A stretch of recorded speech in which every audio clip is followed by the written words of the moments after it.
Live লেসনে তোমাদের প্রত্যেককে স্বাগত জানাই। আজকের আলোচনার বিষয় সিংহের থেকে শেখুন। অ্যাকচুয়ালি আমাদের এই প্রকৃতিতে যা কিছু আছে, নদী নালা, জঙ্গল, বন, পশু পাখি, প্রত্যেকের থেকে কিছু না কিছু লেসন মানুষের জীবনের জন্য সৃষ্টিকর্তা পাঠিয়েছেন, তাদের থেকে শেখার জন্য। সিংহের থেকে 3টে গুণ যদি তুমি শিখতে পারো, তাহলে জীবনের প্রতিটি ক্ষেত্রে, বিজনেস হোক, সার্ভিস হোক, বা তোমার সামাজিক প্রতিষ্ঠা, প্রত্যেকটা ক্ষেত্রে তুমি নিজেকে একটা জায়গায় নিয়ে যেতে পারবে।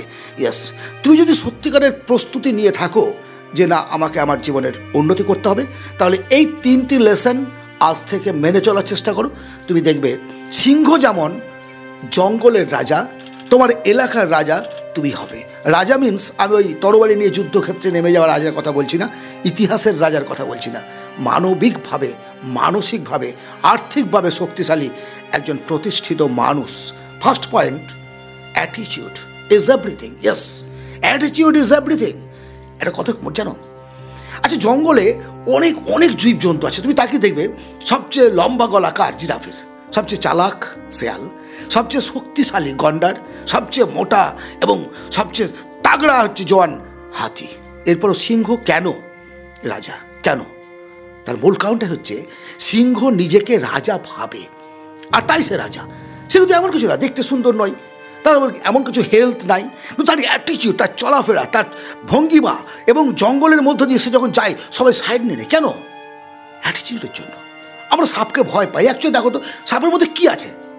প্রচুর শক্তিশালী, হাত নেই, পা নেই, কিছু নেই, কিন্তু শুধু ছোবল, একটা বিষ, তার মধ্যে একটা গুণ আছে, একটা গুণ, এক ছোবলেই ছবি। আর সেই কারণে আমরা ভয় করি। আমরা ভয় করি এই কারণে। অনুরূপ নিয়মে তোমার মধ্যে এমনই একটা অ্যাটিটিউড তৈরি করতে হবে যাতে তুমি নিজের একটা প্রতিষ্ঠিত জায়গায় যেতে পারো। ইয়েস, তুমি যদি নিজের প্রতি নিজে অবিশ্বাসী হও, নিজেকে যদি বিশ্বাস করতে না পারো, নিজের ওপর ডিপেন্ডেবল হতে না পারো, অন্যের কাঁধে ভর দিয়ে কতদিন চলবে?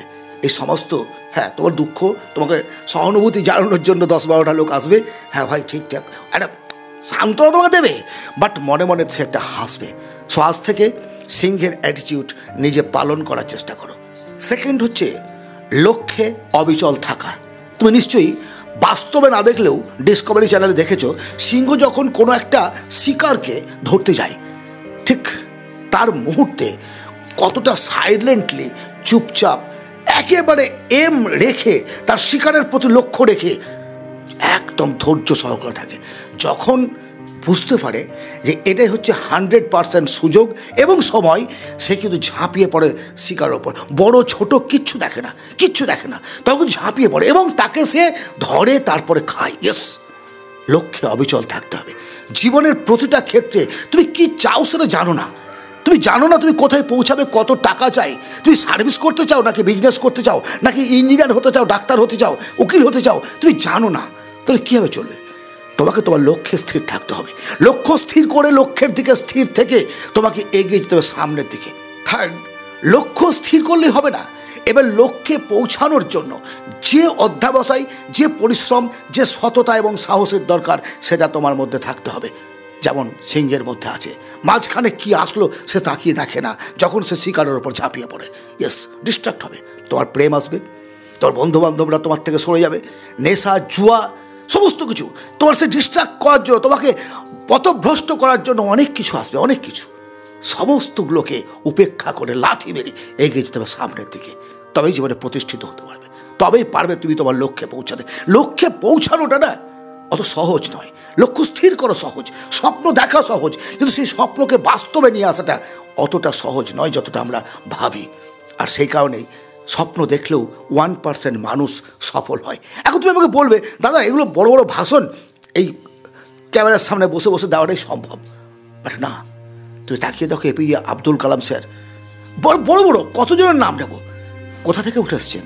একেবারে নিডি, গরিব পরিবার থেকে। জিত যে আমাকে পেতে হবে, আমাকে পেতে হবে, আমাকে আর পেতে হবে মিন্স তুমি যে ভিক্ষা চেয়ে কিছু পাবে না, এখানে ছিনিয়ে নিতে হবে। তোমার অধিকার তোমাকে ছিনিয়ে নিতে হবে, তোমার অধিকার তোমাকে বুঝে নিতে হবে। কেউ দেবে না, কেউ না। সন্তান বাবা মায়ের জন্য নয়, বাবা মা সন্তানের জন্য নয়। এটি সামাজিকতা। একটা সময় পরে একে অপরের বোঝা হয়ে যায়। সো নিজেকে চেনো, নিজেকে জানো এবং নিজের যুদ্ধক্ষেত্রের জন্য প্রস্তুতি নাও। পালিয়ে আসবে না। রণক্ষেত্র ছেড়ে পালিয়ে আসলে তাকে কাপুরুষ বলা হয়। 3টি পয়েন্ট তোমাদের সঙ্গে আমি আলোচনা করলাম সিংহের জীবনী নিয়ে ফ্রম চাণক্য নীতি। যদি ভালো লাগে অবশ্যই একটা লাইক করবে, কমেন্ট করবে, সাবস্ক্রাইব করবে, সঙ্গে থাকবে এবং শেয়ার করবে বন্ধু বান্ধবদের মধ্যে। কারণ তোমাদের একটা লাইক আমার অনুপ্রেরণা, যেমন আমি তোমাদের অনুপ্রাণিত করার চেষ্টা করি। কারণ আমি চাই আমার সন্তান যারা তোমরা বস জীবনে কিছু করো, দাঁড়াও। গেম খেলে সময় নষ্ট করে লাভ নেই। জীবনের প্রতি ভালোবাসা জাগিয়ে নিজের চাহিদা, নিজের জায়গাটাকে দখল করে নাও। ভালো থেকো, কথা হবে অন্য আর এক ভিডিওতে।